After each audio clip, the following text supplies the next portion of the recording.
Hanzalah ini diceritakan sahabat yang yang tidak terlalu tampan wajahnya dibandingkan dengan sahabat-sahabat yang lain, apalagi seperti Mus'ab bin Umair gitu ya.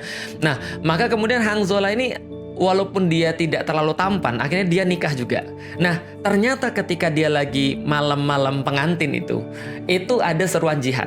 Ada seruan jihad perang Uhud. Maka dia langsung bergegas, langsung kemudian pergi untuk ke jihad, ke perang Uhud. Kemudian disitulah dia menemui ajalnya. Di situ dia menemui ajalnya, dia meninggal dalam keadaan syahid tentu saja. Ketika dia meninggal dalam keadaan syahid, Rasulullah Shallallahu Alaihi Wasallam yang meninjau kemudian korban-korban pada saat perang Uhud pada saat itu, kemudian dia bilang pada para sahabat, tahu nggak?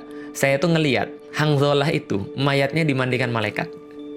Coba kalian tanya sama keluarganya, kenapa Hanzalah tuh bisa dimandiin malaikat?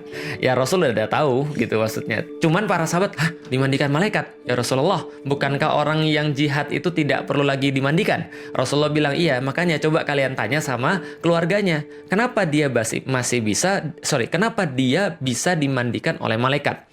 Maka para sahabat nanya pada keluarganya, nanya pada istrinya. Istrinya jawab, iya gini loh ceritanya. Abang Hanzalah dia itu ketika lagi ada panggilan jihad, dia tuh lagi dalam keadaan junub. Paham gak sih? Ini bagi 17 plus aja ya.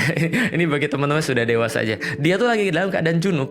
Jadi ceritanya Hanzalah itu lagi malam pengantin. Lalu kemudian mendengarkan panggilan jihad. Ketika mendengarkan panggilan jihad, dia langsung pergi. Lah, saya bayangin Hanzalah tuh mikirnya begini. Ya Allah ya Rob, andaikan dunia dan kenikmatan itu seperti setetes, 2 tetes, 3 tetes air yang diambil sementara Allah tahan itu selautan itu, maka dia mikir gini, ya Robbi, ini aja malam pengantin yang baru setetes aja sudah kayak gini, apalagi Allah sediakan yang selautan. Maka dia langsung gak sabar untuk mendapatkan yang selautan itu tadi. Maka dia langsung buru-buru, gak sempat mandi wajib. Ketika gak sempat mandi wajib, langsung pergi jihad, karena yang kebayang adalah lautan yang Allah sediakan bagi dia itu. Sementara yang baru dia cicipin yang setetes, 2 tetes, 3 tetes itu dilupakan semua sama dia. Maka langsung dia pergi berjihad, syahid di situ. Karena itulah dia dimandikan malaikat. Oh, para sahabat akhirnya tahu. Karena dia nggak sabar dengan yang selautan itu.